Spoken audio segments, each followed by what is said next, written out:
अगर कोई किराएदार आपकी प्रॉपर्टी पे कब्जा करके बैठ गया है और वो प्रॉपर्टी डीआरसी यानी कि दिल्ली रेंट कंट्रोल एक्ट के अंदर आती है, तो मैं एडवोकेट आपको आज बताऊंगा कि आप अपनी प्रॉपर्टी किन ग्राउंड्स पे खाली करवा सकते हो। तो चलिए शुरू करते हैं।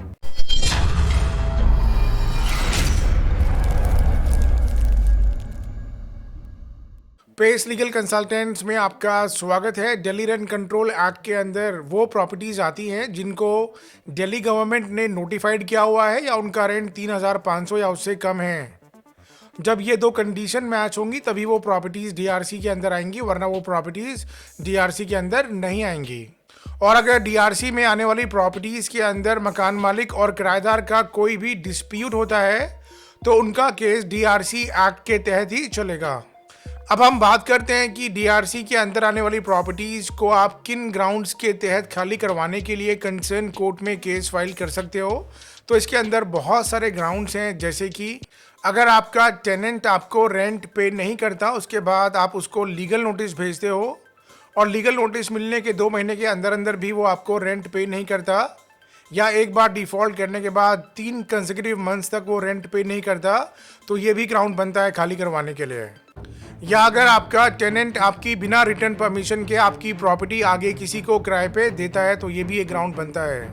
या फिर आपका टेनेंट आपकी प्रॉपर्टी को किसी और पर्पस के लिए इस्तेमाल करता है, या फिर उसका मिसयूज़ करता है, या फिर उसके अंदर पब्लिक न्यूसेंस करता है, मगर इस केस में आपको पहले उसको एक लीगल नोटिस भेजना होगा। और अगर लीगल नोटिस मिलने के विदिन 1 मंथ वो मिसयूज़ बंद नहीं करता या फिर रिफ्यूज़ करता है, तो फिर ये भी एक ग्राउंड बनता है प्रॉपर्टी खाली करवाने के लिए। या फिर किराए पे दी गई प्रॉपर्टी 6 महीने से खाली पड़ी हुई है, यानी कि कोई भी उसका इस्तेमाल नहीं कर रहा है, तो ये भी एक ग्राउंड बनता है केस फाइल करने के लिए। या अगर बोनाफाइड रियल और जेन्युइन नीड की वजह से ओनर को खुद को या अपने किसी भी फैमिली मेम्बर को प्रॉपर्टी रहने के लिए या फिर काम करने के लिए चाहिए, तो ये भी एक ग्राउंड बनता है, मगर ये ग्राउंड किसी भी नए ओनर के लिए एप्लीकेबल नहीं होगा, यानी कि जिसने अभी रिसेंटली डीआरसी की प्रॉपर्टी परचेज की हो। या फिर प्रॉपर्टी की हालत एकदम ख़राब और खस्ता हो गई है कि अब वो रहने या फिर काम करने लायक नहीं बची है और बिना किराएदार को बाहर निकाले उसका रिपेयर करना या उसको बनाना इम्पॉसिबल है, तो ये भी एक ग्राउंड बनता है खाली करवाने के लिए। या आपके किराएदार ने रहने के लिए किसी वेकेंट प्रॉपर्टी को एक्वायर किया है या उसको रहने के लिए कोई प्रॉपर्टी अलॉट हुई है। या आपके टेनेंट ने डीआरसी अमेंडमेंट एक्ट 1988 के आने के बाद कोई प्रॉपर्टी बिल्ड की है और उसको बिल्ड करे हुए भी 10 साल हो चुके हैं। या फिर ओनर ने अपने ही किसी एम्प्लॉय को प्रॉपर्टी रहने के लिए दी थी जो उसके यहाँ पे नौकरी या सर्विस करता था और उस नौकरी की वजह से उसको वो प्रॉपर्टी रहने के लिए चाहिए थी। या आपके किराएदार ने प्रॉपर्टी में रहते टाइम उस प्रॉपर्टी को बिल्कुल तोड़ फोड़ दिया या फिर तहस नहस कर दिया है, तो ये भी एक ग्राउंड बनता है। या आपके किराएदार ने एमसीडी, डीडीए या जो भी गवर्निंग अथॉरिटीज़ है उनकी कंडीशंस के अगेंस्ट जाके प्रॉपर्टी का इस्तेमाल किया है। या फिर गवर्नमेंट अथॉरिटीज़ की कोई डेवलपमेंट या फिर इम्प्रूवमेंट स्कीम है जिसके तहत बिल्डिंग वर्क करवाना इंपॉर्टेंट है और बिना टेनेंट के खाली करवाए वो काम करवाना इम्पॉसिबल है, तो ये भी एक ग्राउंड बनता है खाली करवाने के लिए। तो इसी तरह के और भी ग्राउंड्स हो सकते हैं और इन ग्राउंड्स के अंदर कोई कंडीशंस, एक्सेप्शंस या फिर कोर्ट की डिस्क्रिशंस भी हो सकती हैं। तो डीआरसी में आने वाली सभी प्रॉपर्टीज़ के लिए आपको एक एक्सपर्ट एडवोकेट हायर करना होगा जो एप्लीकेबल ग्राउंड्स लेके आपकी प्रॉपर्टी खाली करवाने का केस कंसर्न कोर्ट में फाइल कर देगा।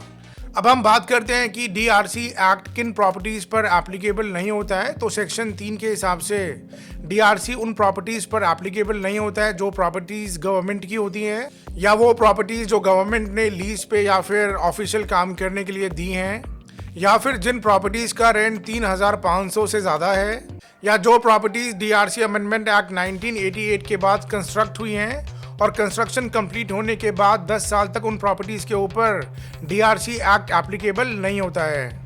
अब हम बात करते हैं कुछ इंपॉर्टेंट पॉइंट्स के बारे में कि अगर टेनेंट कमर्शियल कम्युनिकेशन के लिए रेजिडेंशियल एड्रेस देता है तो ये कमर्शियल एक्टिविटी के अंदर नहीं आएगा। और अगर किराएदार की वाइफ के नाम पे कोई और प्रॉपर्टी है किसी और जगह पे, तो ये ग्राउंड नहीं चलेगा प्रॉपर्टी खाली करवाने के लिए। और जो लोग आर्म्ड फोर्स में हैं या सेंट्रल गवर्नमेंट या फिर दिल्ली एडमिनिस्ट्रेशन के एम्प्लॉय हैं, तो उनके लिए अलग से ग्राउंड दिए हैं प्रॉपर्टी खाली करवाने के लिए। और अगर कोई विडो है, उसको खुद को रहने के लिए प्रॉपर्टी चाहिए, तो वो इमीडिएट पोजेशन लेने के लिए केस फाइल कर सकती है। और अगर आपकी प्रॉपर्टी में रहने वाले किराएदार की डेथ हो जाती है, तो उस केस में उसके जो भी लीगल ईयर है या जो भी उस प्रॉपर्टी में एज अ मेंबर या फिर फैमिली मेंबर की तरह रह रहा है उसको ही टेनेंट की तरह ट्रीट करा जाएगा।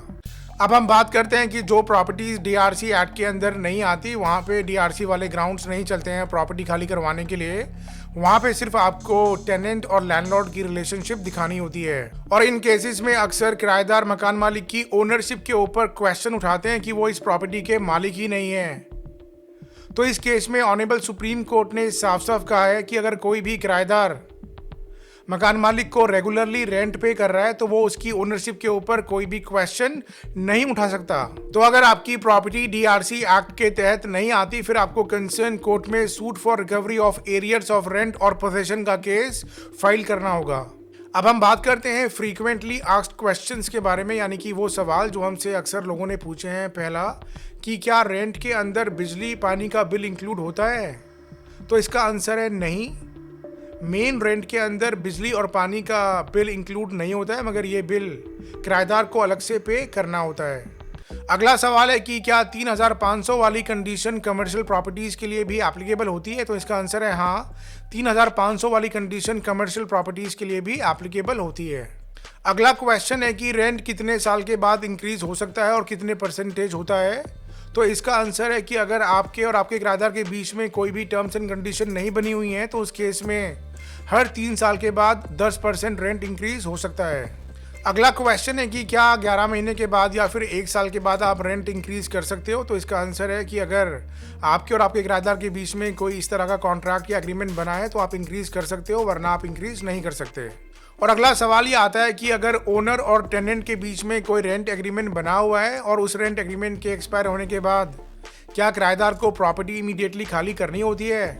तो इसका आंसर है कि आप ज़बरदस्ती प्रॉपर्टी खाली नहीं करवा पाओगे। आपको रेंट एग्रीमेंट एक्सपायर होने के बावजूद भी आपको डीआरसी के अंदर जो ग्राउंड्स दिए हुए हैं उन्हीं ग्राउंड के तहत ही आप अपनी प्रॉपर्टी खाली करवा पाओगे। और अगला सवाल ये आता है कि अगर ओनर ने प्रॉपर्टी को रिपेयर करवाने में कुछ पैसा लगाया है तो क्या वो ये पैसा अपने किराएदार से वसूल कर सकता है? तो इसका आंसर है कि मकान मालिक सिर्फ 10% पर एनएम of the total cost of construction ही रिकवर कर पाएगा। और अगला क्वेश्चन ये आता है कि रेंट इंक्रीज करने के लिए क्या किराएदार की कंसेंट लेना कंपलसरी होता है? तो इसका आंसर है हाँ, आपको किराएदार की कंसेंट राइटिंग में लेनी होगी अगर आप उसका रेंट इंक्रीज कर रहे हो। और अगर वो अपनी कंसेंट नहीं देता तो फिर आप हर 3 साल में सिर्फ 10% ही बढ़ा पाओगे, और उसके लिए भी आपको उसको मैंडेटरी और कंपलसरी एक राइटिंग में लीगल नोटिस देना होगा। अगला सवाल ये आता है कि कोई भी टैक्स है या कोई और चार्जेस हैं तो उनकी जिम्मेदारी किसकी होती है पे करने की? तो इसका आंसर है कि इसकी जिम्मेदारी सिर्फ और सिर्फ ओनर की होती है, मगर ओनर चाहे तो ये अमाउंट एरियर्स ऑफ रेंट के तहत अपने किराएदार से रिकवर कर सकता है।